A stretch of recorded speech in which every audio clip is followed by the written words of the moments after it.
Sepasang suami istri kontrakan itu terasa aneh. Bayangan di cermin bukanlah suaminya yang suka menyerupai orang terdekat.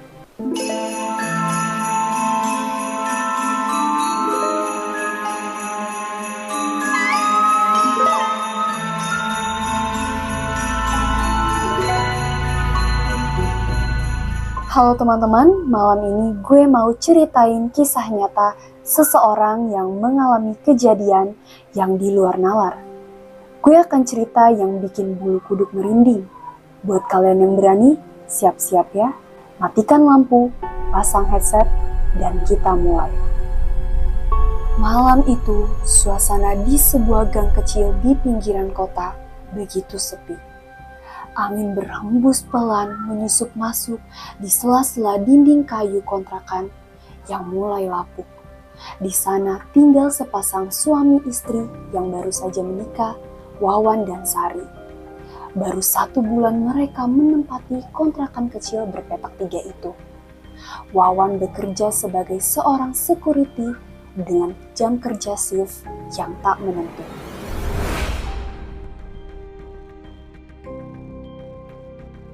Malam itu, Wawan kebagian shift malam, sedangkan Sari sendirian di kontrakan, tanpa seorang pun kenalan atau tetangga yang akrab.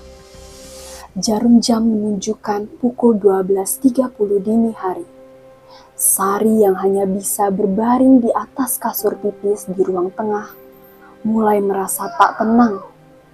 Entah kenapa, sejak maghrib tadi, hawa di kontrakan itu terasa aneh, seperti ada yang mengawasi, seperti ada mata yang terus memandang dari balik tirai.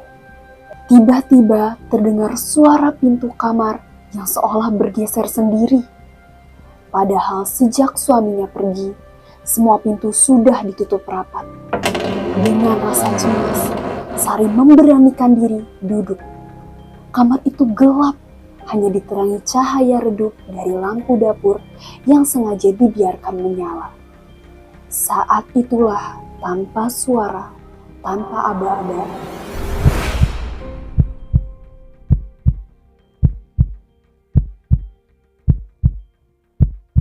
tiba-tiba Wawan sudah berdiri di depannya.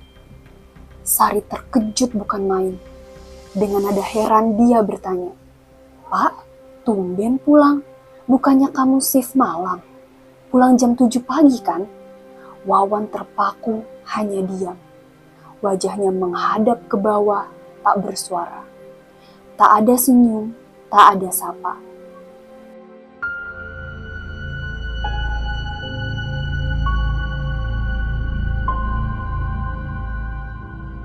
Sari semakin panik. "Pak, kok diem? Ini udah jam 1 pagi, kenapa kamu di sini?" Ditanya kedua kali tetap tak menjawab. Wawan hanya berdiri mematung, seakan bukan manusia. Saat itu rasa takut mulai merayap. Ada yang aneh, Sari tiba-tiba teringat, lalu ketakutan. "Tunggu, pintu depan aku kunci, kuncinya di bawah bantal."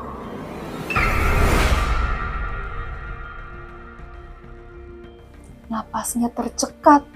Tidak mungkin suaminya bisa masuk. Kunci cadangan cuma 1, dan sekarang ada di bawah bantal tempat dia berbaring tadi. Dengan tubuh gemetar, Sari perlahan berkata, "Pak, kamu masuk dari mana?" Seketika itu juga, Wawan perlahan menoleh ke arah kaca besar yang ada di dinding kamar. Bayangan di cermin bukanlah suaminya.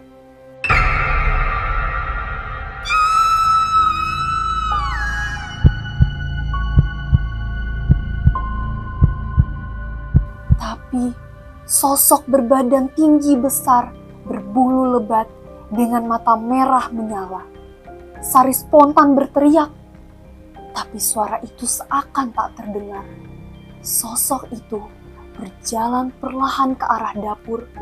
Langkah kakinya berat, suara lantai kayu berdecit tiap kali dipijak. Tanpa suara, tanpa kata, saat sampai di dapur, sosok itu menghilang.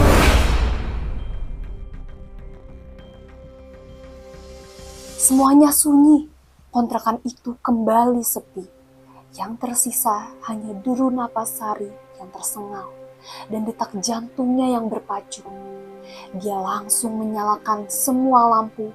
Sambil menangis dan ketakutan, dia langsung menelepon suaminya Wawan.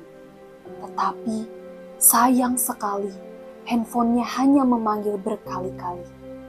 Hingga Sari pun begadang sampai pagi, tidak bisa tidur dengan rasa kesal dan takut. Tiba-tiba suara pintu diketuk. Assalamualaikum, Ma. Sari langsung terbangun dan langsung beranjak dari kasur ke depan dan membuka pintu. Alhamdulillah, Mas, kamu sudah pulang. Dengan tangan gemetar, Sari membuka pintu. Sari menceritakan kejadian yang dia alami semalam dan meminta Wawan untuk mencari kontrakan yang baru.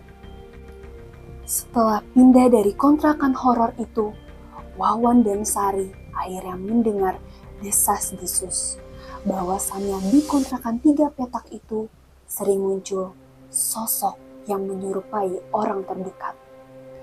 Menghampiri di waktu malam saat orang terlelap, menyamar lalu menghilang begitu saja. Dari kejadian ini, kita diingatkan bahwa terkadang sesuatu yang kita anggap aman bisa jadi menyimpan ancaman yang tak kasat mata. Jangan pernah lengah, apalagi di tempat baru yang belum kita kenal. Karena di luar sana ada mereka yang suka menyerupai orang terdekat hanya untuk mempermainkan nyali dan menguji keberanian kita. Jaga diri, waspada, dan jangan pernah membuka pintu untuk sesuatu yang tak bisa kamu pastikan siapa wujud aslinya.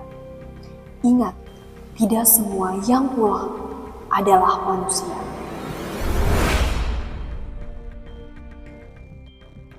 Itu dia cerita horor gue dari kisah nyata seseorang yang tidak mau disebutkan nama. Jangan lupa subscribe, like, share, dan komen video gue biar gue bisa berbagi video cerita lagi.